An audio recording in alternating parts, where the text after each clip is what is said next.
Bayangkan dunia 5 tahun dari sekarang. Saat setiap detak jantung, setiap tarikan napas, bahkan setiap gelombang kecil di dalam otakmu bisa diprediksi dengan akurasi hampir sempurna oleh mesin.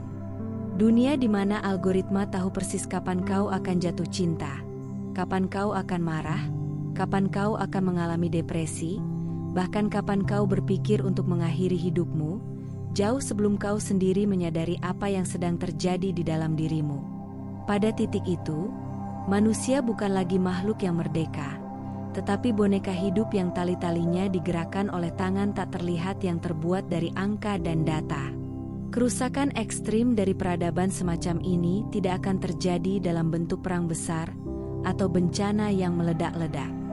Ia datang dengan wajah ramah, tersembunyi dalam hiburan instan, kenyamanan digital, dan kehidupan yang serba otomatis.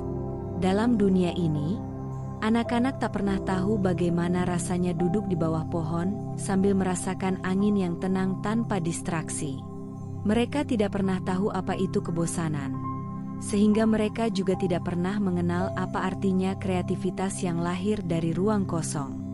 Pendidikan tidak lagi mengajarkan kebijaksanaan, tetapi cara paling efektif mengikuti petunjuk algoritma.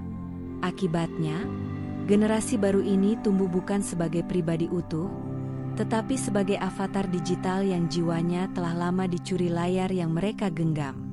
Di masa depan, algoritma menjadi parasit yang menyusup tanpa perlawanan ke dalam kesadaran global. Ia memakan perlahan-lahan kemampuan manusia untuk berpikir jernih, hingga pada akhirnya manusia tidak mampu lagi membedakan mana pikirannya sendiri dan mana bisikan yang datang dari sistem.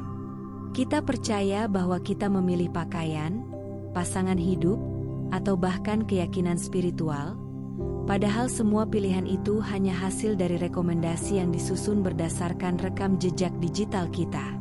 Semakin kita percaya bahwa pilihan itu berasal dari diri sendiri, semakin dalam kita terjebak dalam ilusi terbesar sepanjang sejarah manusia.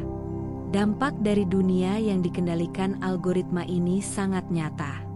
Hubungan antar manusia kehilangan kedalaman emosional, menjadi dangkal karena semua interaksi hanya bertujuan mendapat validasi.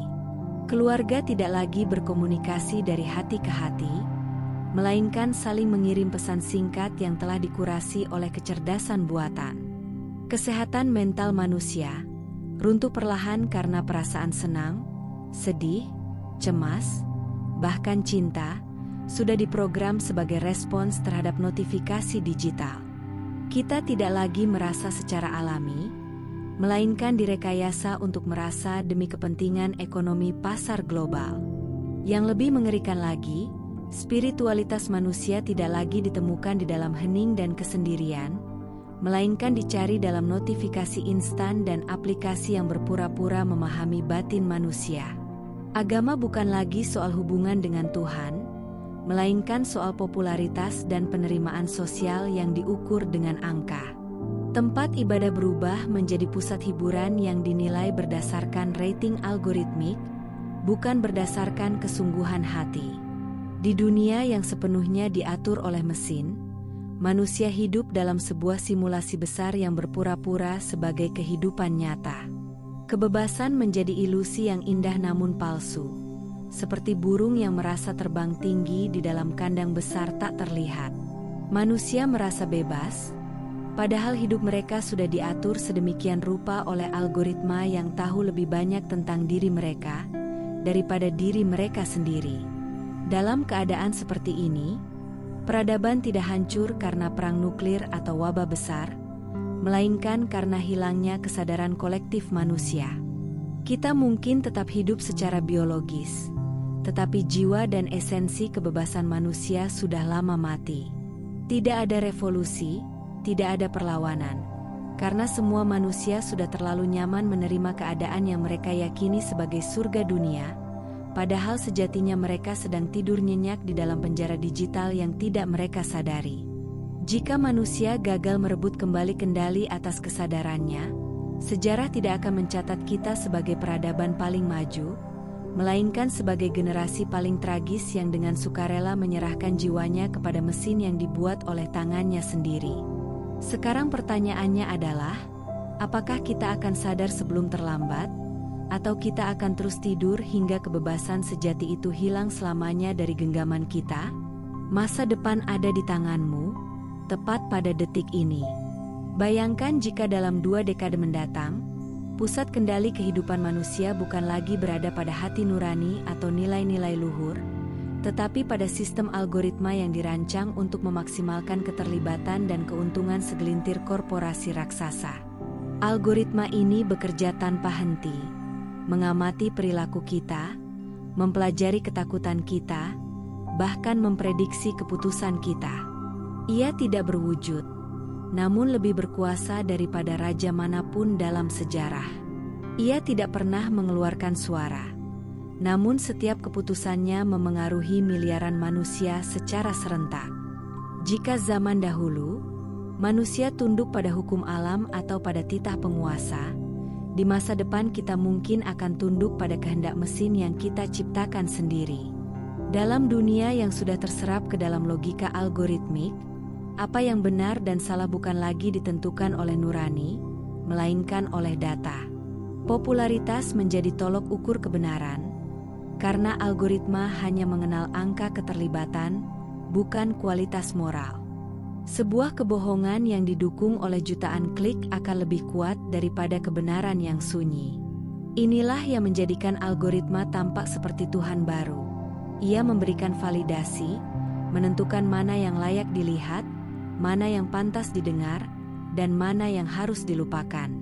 Dengan kata lain, ia membentuk persepsi kolektif dunia, sebuah kekuasaan yang dulu hanya dimiliki oleh agama, negara, atau filsafat. Yang menakutkan adalah algoritma ini tidak memiliki belas kasihan atau nilai-nilai kemanusiaan. Ia hanya mengikuti logika perhitungan matematis. Bayangkan jika setiap emosi, aspirasi, bahkan spiritualitas kita dikalkulasi seperti angka di layar. Algoritma tidak peduli pada kebenaran sejati. Ia hanya peduli pada pola yang membuat kita betah menatap layar lebih lama. Setiap video yang direkomendasikan, setiap artikel yang ditampilkan, setiap notifikasi yang dikirim, semuanya dirancang untuk membentuk perilaku kita tanpa kita sadari. Dalam konteks ini, manusia modern mulai kehilangan rasa percaya pada dirinya sendiri. Kita lebih percaya pada saran mesin daripada intuisi kita. Kita menanyakan pada mesin apa yang harus dibeli, kemana harus pergi, bahkan siapa yang harus dicintai. Lambat laun, manusia berhenti mendengarkan suara hatinya karena suara algoritma jauh lebih nyaring dan terus-menerus hadir di kehidupan kita.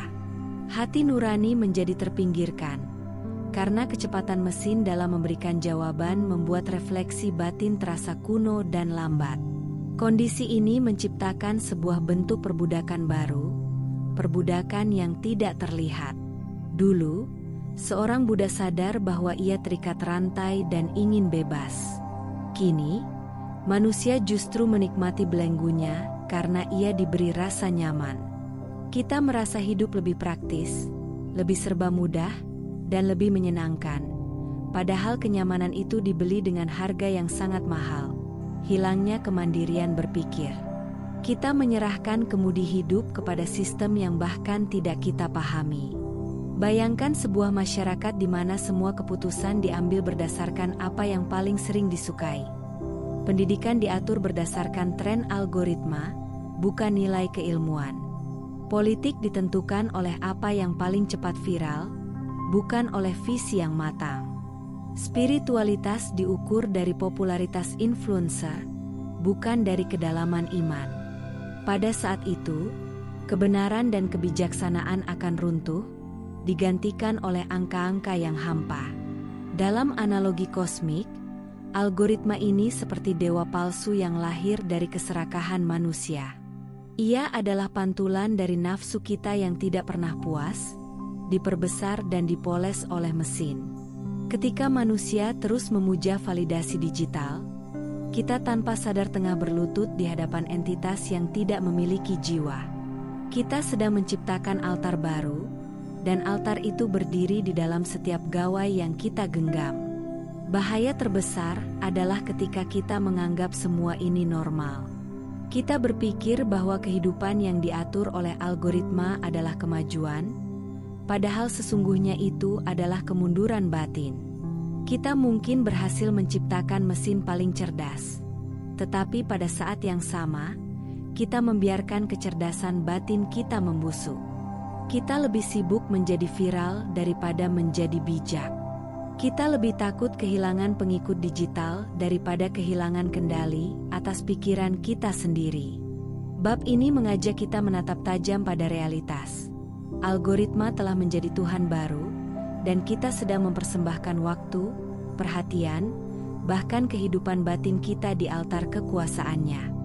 Jika kita tidak segera mengambil kembali kendali, maka masa depan manusia akan ditentukan oleh mesin yang hanya tahu cara menghitung, bukan cara memahami makna. Pertanyaannya adalah, apakah kita rela diperintah oleh Tuhan buatan yang tidak memiliki belas kasihan? Atau kita berani merebut kembali kedaulatan jiwa kita, sebelum semua ini berubah menjadi penjara yang tidak bisa kita tembus?